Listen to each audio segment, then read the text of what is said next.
Hello everybody, this is Mr. US History, and today I will be making a brand new video. I will be going back onto the new campaign trail, and I will be playing as John Quincy Adams in the 1828 election.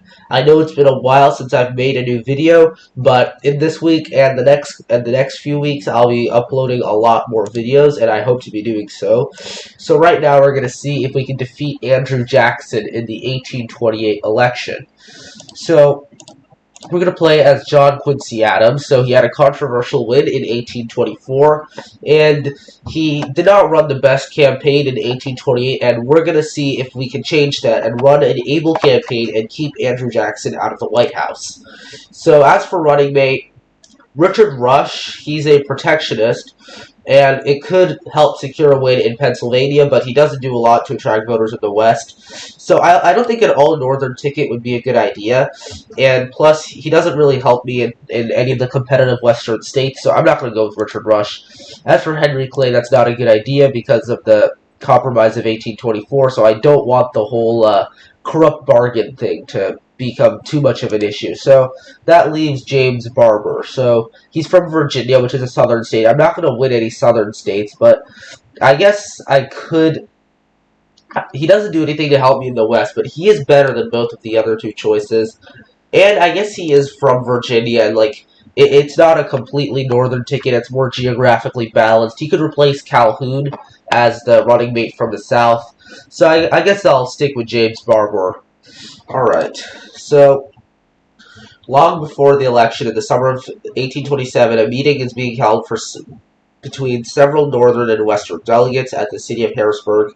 The Harrisburg Convention has been organized by Secretary Clay to discuss the importance of protectionism and internal improvements. Let's see. Yeah, I think I should endorse this. I need to get enough votes out of the West, and it has worked out in my favor, which is good. So let's see here. I'm leading in New York. So far, I'm actually winning 149 to 112. Jackson is only up by 8 points in Virginia. This is probably because of the fact that the reason why he's up by 8 points in Virginia is probably because I picked a running mate from Virginia.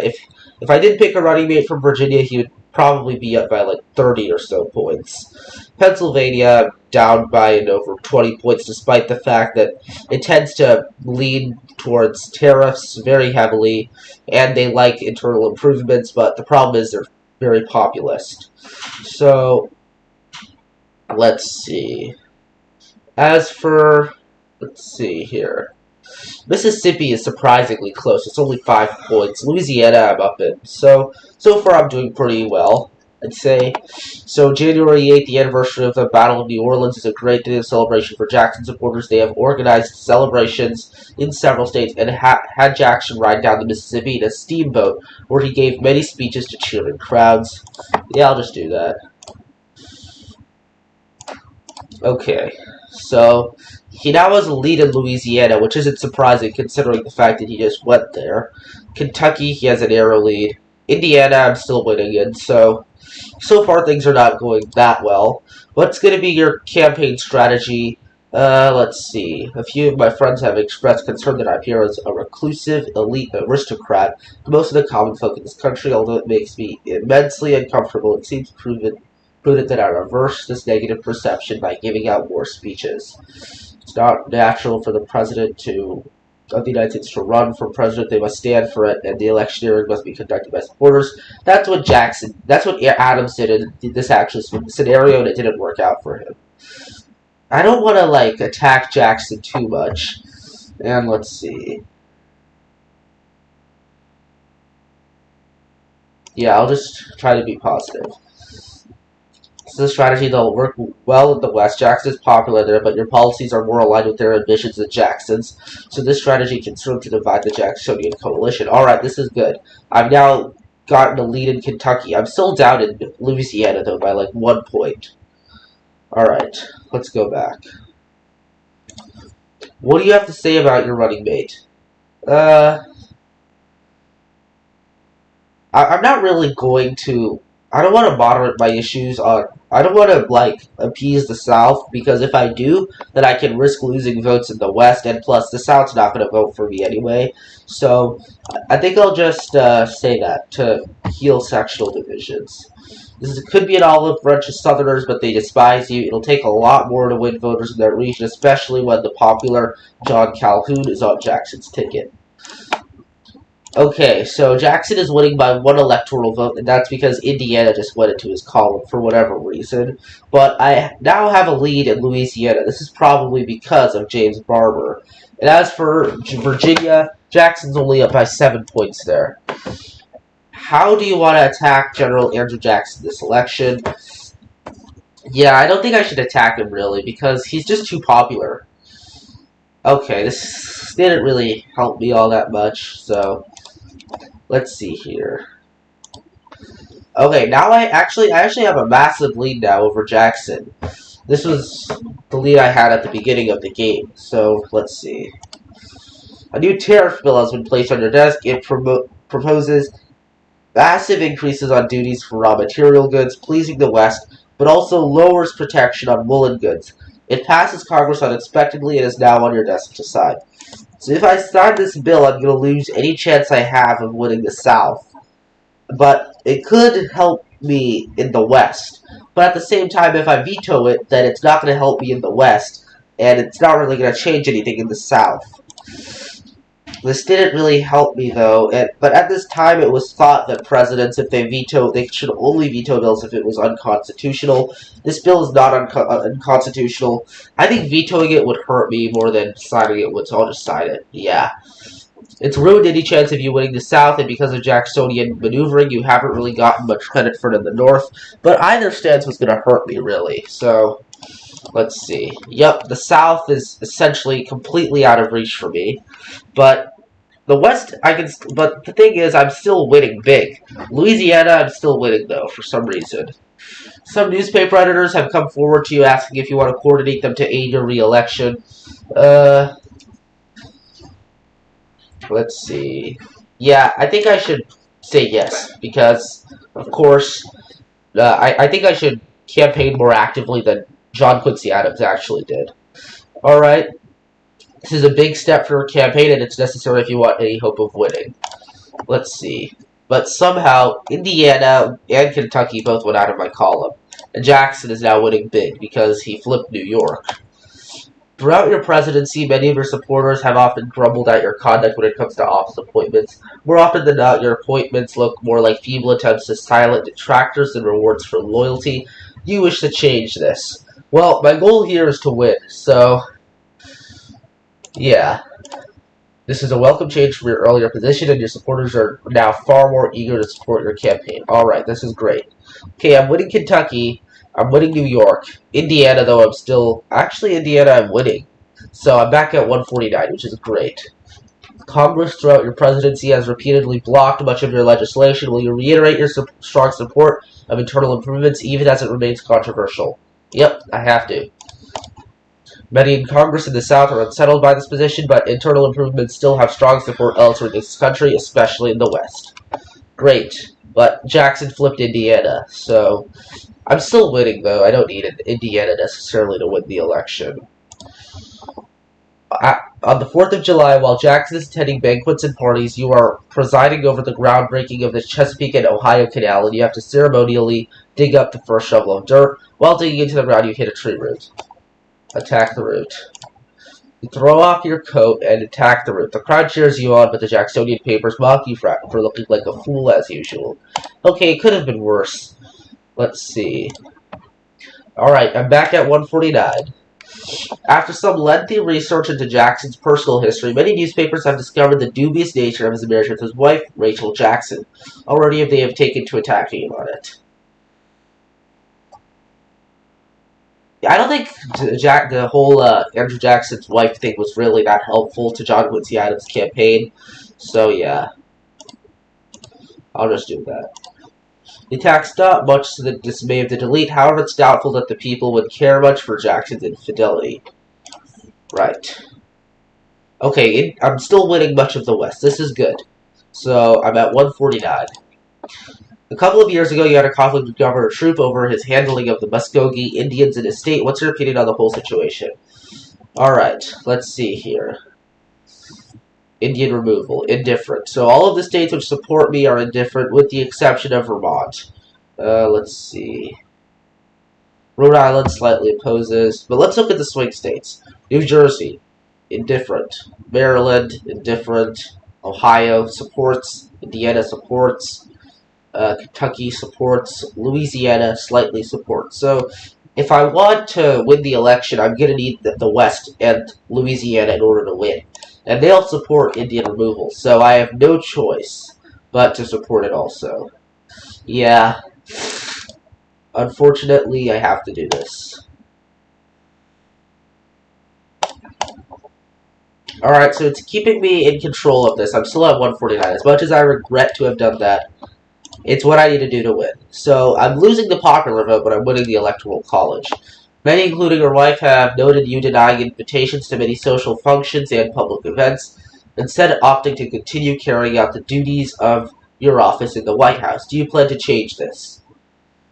Yeah, I don't know if attending the public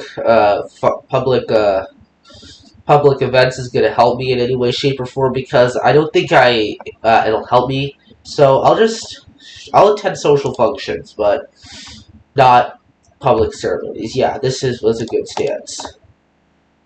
Okay, I'm still in control of this election.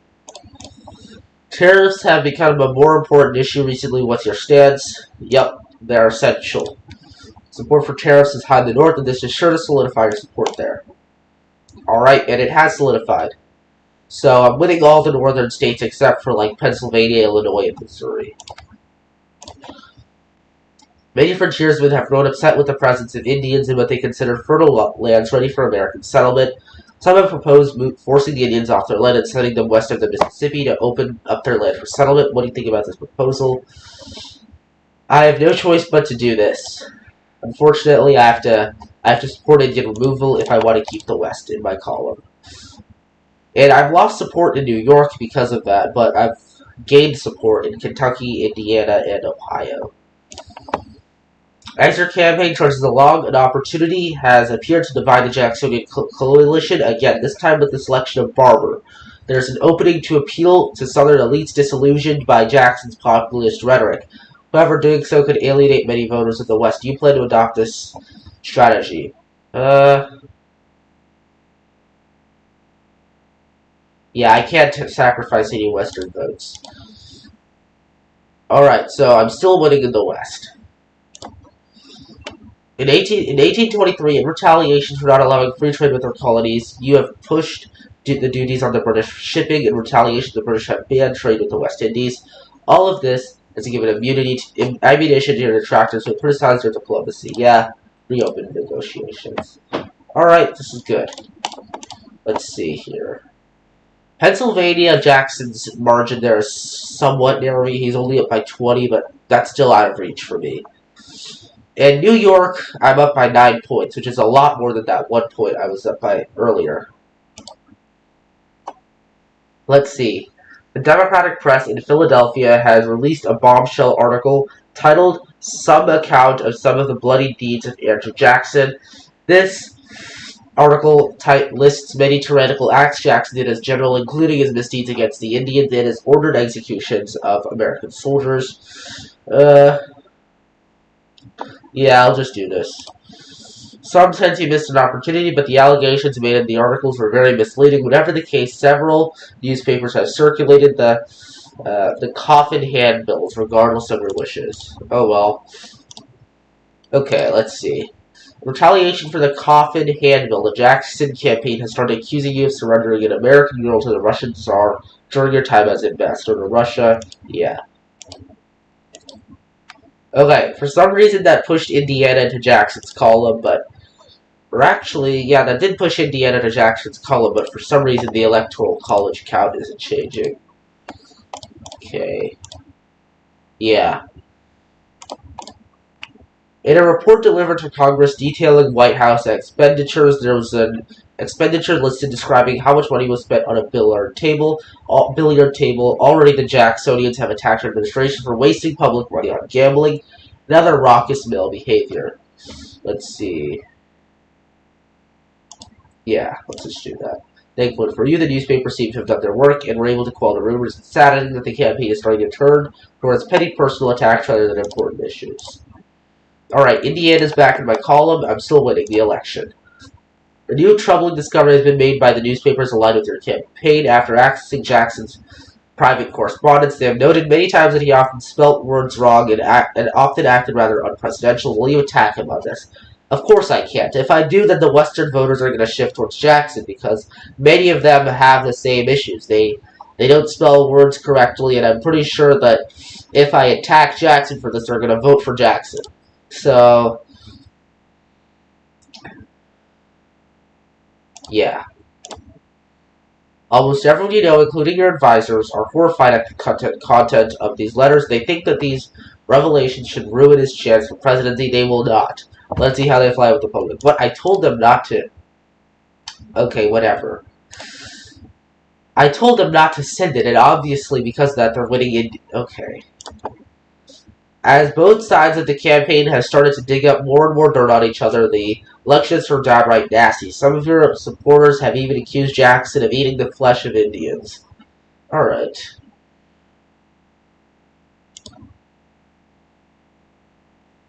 Alright, yeah.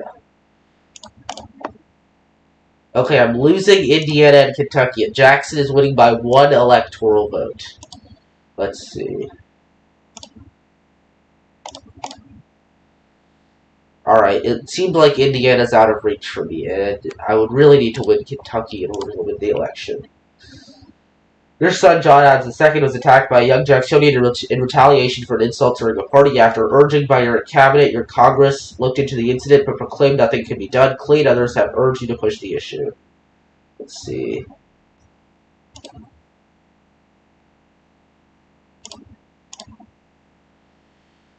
Okay, Kentucky, I'm only 1 point away from winning in Kentucky.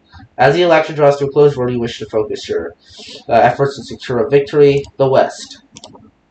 Alright, let's see what happens. I don't know if I can win this, because for whatever reason, Kentucky and Indiana went out of my column at the very end of the campaign. Alright, so South Carolina went for Jackson, so did Virginia. None of this is unexpected so far. It's 12% in.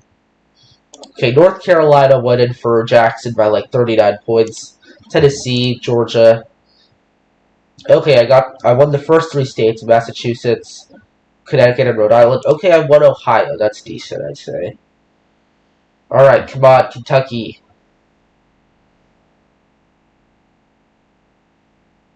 Alright, Delaware came in. Okay, alright, I won Louisiana. This is good. And I won New York. The election was going to hinge on Indiana and Kentucky. Ah, I lost because both of these came in for Jackson. Alright, sorry you have lost the election. Alright. Well, I wasn't expecting to win, but I'm surprised that Jackson got 146 electoral votes. I don't know how he got to 146 because... Anyway, so Indiana and Kentucky, those were the 2 states which kind of screwed me over in this election. Had I won Kentucky, I think I would have won the election. So anyway, thank you guys for watching this video. Make sure you like this video and subscribe to the channel. And I hope to be making more videos in the coming weeks.